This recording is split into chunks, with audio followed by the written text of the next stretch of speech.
And then the human did, this is the very simple ones. So this is for the Egyptian one, we have the 6. This is the English one, and this is the Arabic one, the very simple one. This is for Egypt, okay? All these are already online. 6. This is for the Egyptian one. It's already translated for all the Arabic speaking. And those are the 6. And we have our wiki. If you want to go to them, so here in the wiki. And first we start by Word and then HTML. And then this is of course those who very familiar with the IT issue, they will understand what it is. We were the first to use from right to left. So it was like this. Then we fixed it with the frame. See?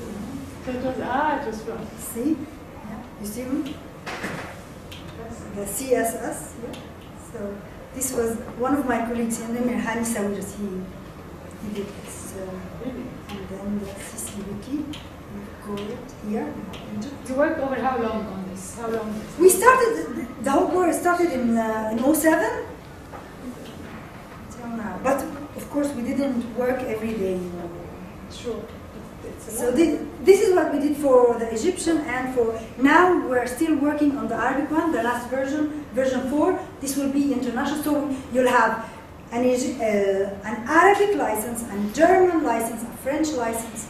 But at least what we did for the Arab licenses, we have one name, Arabic name for the license, and we have the 4 main elements, so you can have an Arabic name for all the 6 licenses. So this is what we've done, and then we can. Well, what does Creative Commons mean in Arabic? This is how we try to translate or give it a name. It's not a real translation. We call it مشاع إبداعي.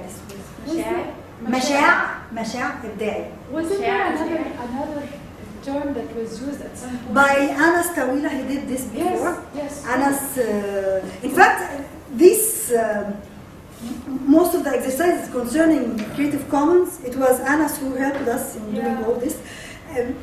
Answered by عموميات إبداعية. He translated commons by عموميات. Yes. But then, and this wasn't really legal. But then the two lawyers and myself from Jordan, Ziad Mara and Rami, you know Rami? Rami. Yes. We thought مشاع إبداعي is better, so because it's more legal. مشاع here as a legal term, we thought it's better than عموميات.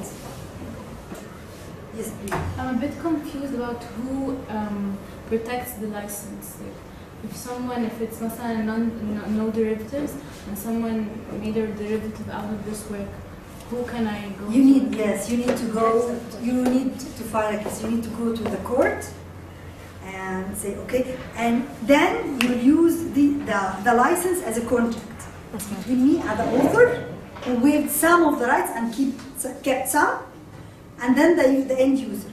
And okay, I thought if the infringement was the rights of the author, let's say I said it's non-commercial, and you as end user, you use it in a commercial way. Okay, you breached the contract. You breached the license because I told you don't use it anyway, but for non-commercial purposes, and you use it in a commercial way. And it's recognized by the law, by the Egyptian courts. That's but no, important. It should be, because, but it's not yet in front of any court. I wonder, but I believe you can find cases in the U.S., in Brazil, I believe in Latin America. There are already some cases, but no, not in the Arab world. Not yet. No, not yet. But the Egyptian judge will discuss it as a contract. And this is why for 3 years, we dedicated at least one day in our workshops for Creative Commons, and there were always judges in our workshops. Judges, researchers, IT people, so at least they were very creative, in fact. They helped us a lot when we were all those discussions, they helped us when we were working on the Creative Commons to the adaptation. So, Salma, I think you have a question. Yeah, I was just clarifying that these standards are just put out right now, but they're not part of the law, right? So they've been laid out, and criteria was put, and the standard is now in place, but it's not implemented yet. Right? no, as you see, it's 2% of the license used in the whole world are from the Arab countries. So it's already being used. But as I told you, to use the Creative Commons licenses, you don't need any changes of the law. You just voluntarily if someone breaches these standards, then if I took it to the court case currently, nothing would happen, right? They wouldn't why? But that was the question. No. Yeah, I'm just clarifying because I'm still. Yeah, remember the 3 parts they showed us, right? Yeah. There's the chooser, the human deed, and the legal code, Yeah. right? And so when you read the legal code, that's the contract, right? So you would Yes. you wouldn't bring you wouldn't print out from Creative Commons, right? You would bring the legal code, the deed, and this is Yes. this is what you have do. to be made in the law. It's No. It's adapted. It's like a contract. Yeah, it's It's exactly like like a a regular Egyptian contract. Oh, okay. It's the Egyptian judge will deal with it as a contract.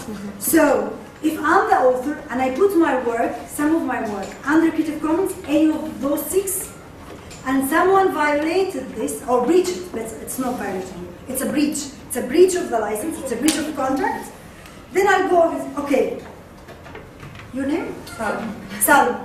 Salma, I'm Hala, and I have a book. I put it online under attribution and commercial, and Salma, she took it, she printed it, and she sold it to her I breached the contract. You breached the contract. You breached the license, mean you breached And the law so I can recognizes take the you license generally. It doesn't. as a contract. Recognizing the contract. And he will just apply the law in a very simple way. It should be like this. Okay, if that's it, I believe we can. There is a case that Hala has brought to you to think about. It's very, very interesting, but perhaps we can take it's 3:10 according to my clock. So exactly 10 minutes. At 3:20 we will resume. Please make sure you do any visits, whatever you want. So once we start, I want everybody to go. Thank you.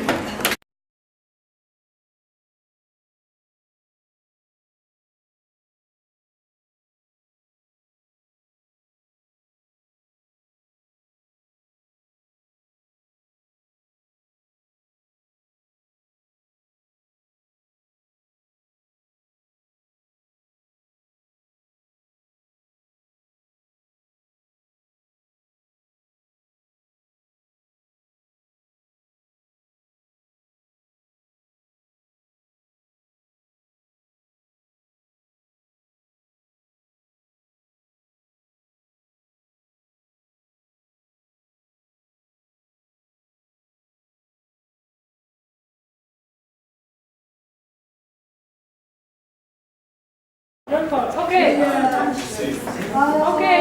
This group, what do you think? We said that if we can assume that the painting itself has a signature by the artist, then he can assume that this is his picture and he has the right to it, just for the sake of saying that he is in fact the artist that drew that painting. Okay.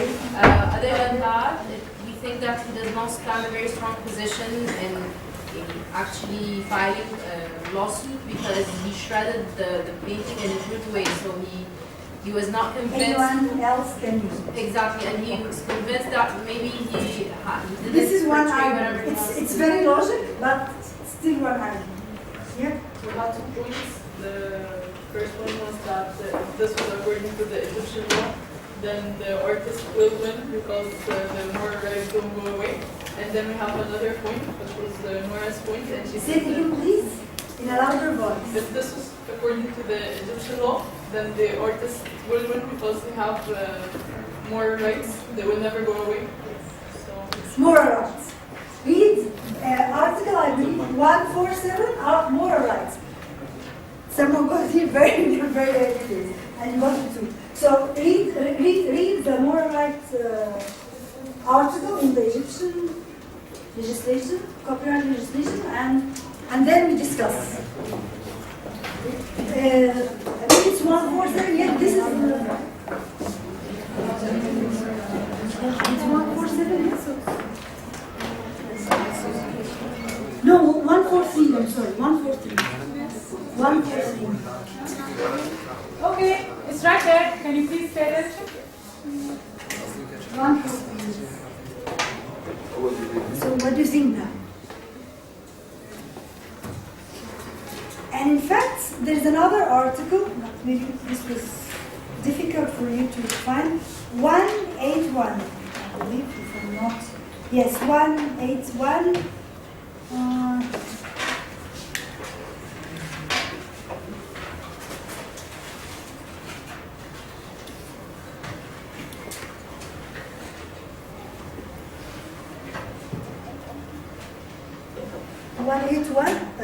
yes, 181.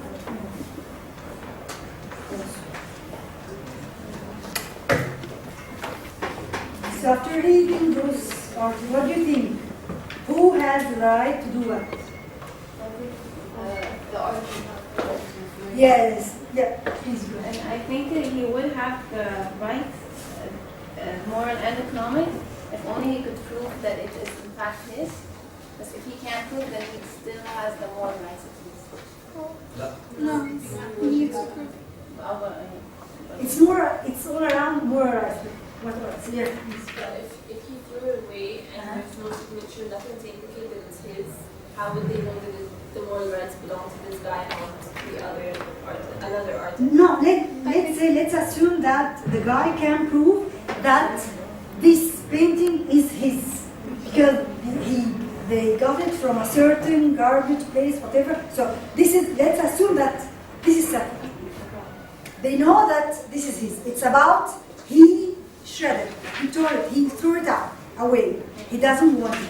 Can someone else take it and put it in display and even can they? No. I think the garbage collector would be held liable because of contributory infringement. If he did something that wasn't he didn't have the right in the first place to take something out of someone's But he didn't know. Yeah, he didn't have knowledge. Then the museum shouldn't have accepted it. If he claimed it to be his own, then that's pure. No one claimed that this is anyone's painting. The whole issue is about this painting was put in display for the public to see in a gallery. In a museum, yeah, that's, I think, maybe. So, it's an interesting. can the gallery, let's say that the garbage man is a very simple, forget about it. It's, the whole thing is now about, the case is about the artist and the gallery. Forget about this simple person, the garbage person. The gallery and the artist. Because the gallery should know. So, the gallery and the artist. I think the gallery would only be held accountable if they were notified that this person infringed upon copyrights. Otherwise, No. Wait, let her finish, yeah. Otherwise, I don't think they should be held accountable for how they did. Okay. This is one argument. No, but they're still, they should still be held accountable for vicarious liability because even though they didn't know, they're still getting a profit off of it. And the garbage man brought it in, and he didn't claim it to be his own painting, so they know that it's someone's painting, and Who said that that he person didn't? is. Who said that he wasn't claiming that it wasn't? Even No, if he 'cause that's what did, they're that would be assuming. wrong too. If he did claim it was his, it would be wrong. Oh, I thought that it was. If they were unaware, then they would only be held accountable if they were notified. No. Can you read again the 143? You need a written authorization from the author, regardless of they were vicariously or contributory infringing. You need to have a written, because moral rights don't disappear. So regardless of economic rights, he still is the author. More, yes. Wouldn't they be held liable if they knew that if the author came in and said that's mine and they didn't take it down or give it back, or they're just held liable just because they put it up and without mentioning? That's my question. I thought it was secure. So how does it work? Does every gallery go on an intense research? How can they know? They are working. This is part of the work. How would they ever know? Any other arguments? Any other? Can it be considered as public domain? Why? Woo. You took us in a why? No, but it's for the sake of argument. Yeah, tell me why it's. I mean, if he threw it and he didn't, if he threw it and he wasn't able to prove that it's his, and so the museum can display it and. Maybe in common law countries this can be a good argument, maybe. But with the civil law, oh, it's very. But with the civil law countries, with the moral rights, with those articles, 143 and 18, any gallery, they know that a painting, they saw it torn, and they fixed it. So they know that there is something wrong here, and they didn't ask for any permission. They didn't ask who is the author. And they should know, according to the copyright law, that they need a permission, a written permission from the author to put anything in display or to make it available to the public.